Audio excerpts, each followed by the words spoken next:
নতুন দলের অফিস খুঁজতে কলকাতায় হুমায়ুন কবির।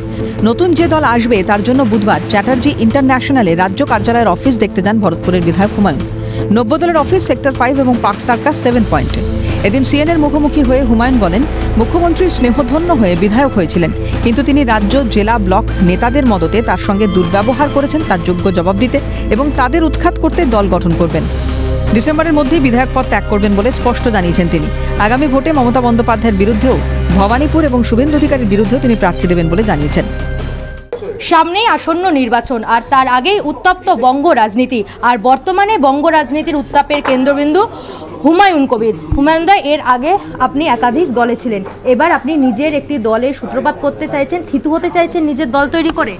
যেভাবে একজন দলের নির্বাচিত বিধায়কের সঙ্গে জেলার নেতা থেকে ব্লকের নেতা, রাজ্য নেতাদের মদতে আমার সঙ্গে দুর্ব্যবহার করেছে, আমি তার যোগ্য জবাব দেওয়ার জন্য বাংলার মানুষকে সঙ্গে নিয়ে এদের উৎখাত করার উদ্দেশ্যে, এদের ক্ষমতাচ্যুত করার উদ্দেশ্যে আমি নতুন দল মমতা ব্যানার্জির বিরুদ্ধেও প্রার্থী দেব ভবানীপুরে এবং শুভেন্দু অধিকারীর বিরুদ্ধেও প্রার্থী দেব।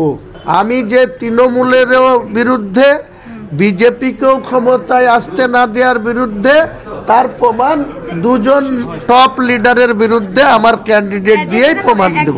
হুমায়ুন কবির এর আগেও অনেকবার দল বদলেছেন। নতুন দলের উপর মানুষের আস্থা প্রসঙ্গে বিরোধীদের পাল্টা জবাবে বলেন, প্রতিযোগিতা এই শুরু হয়েছে, আমাকে নিয়ে এত উদ্গ্রীব হওয়ার কিছু নেই। দেবাংশু ভট্টাচার্যকে কটাক্ষ করে বলেন, প্রথম খেলাতেই আছাড় খেয়ে পড়েছেন। তা প্রতিযোগিতা শুরু তো সবে হয়েছে, অত উদ্গ্রীব কিসের? এত হুমায়ুন কবিরকে নিয়ে এত রিয়াকশন দেওয়ার কি প্রয়োজন আছে? তাবর বিশেষজ্ঞ রাজনীতিবিদ আছে ওনাদের সঙ্গে, তারা কতটা খেলতে পারে?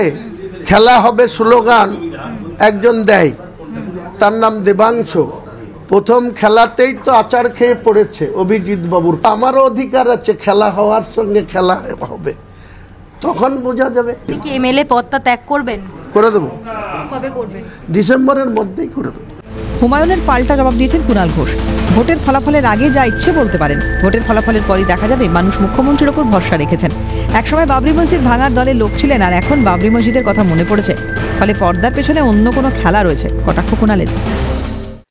2019 সালে লোকসভা নির্বাচনে মুর্শিদাবাদ কেন্দ্রে উনি বিজেপির প্রার্থী হয়েছিলেন, যে বিজেপি বাবরি মসজিদ ভেঙে রাম মন্দির গড়ার স্লোগান দিয়ে ভোট করেছিলেন।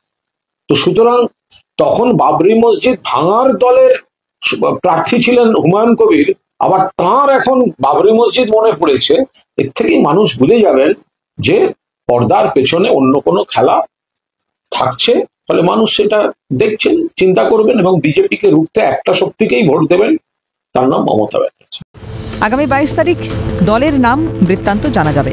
মুর্শিদাবাদে দলের অফিস থাকবে। এর আগেও তিনি বলেছিলেন যে পদত্যাগ করবেন, কিন্তু সেই দাবি প্রত্যাহার করেন নিজেই। পরবর্তীতে ফের চলতি মাসেই বিধায়ক পদত্যাগ করবেন বলে জানিয়ে দেন তিনি।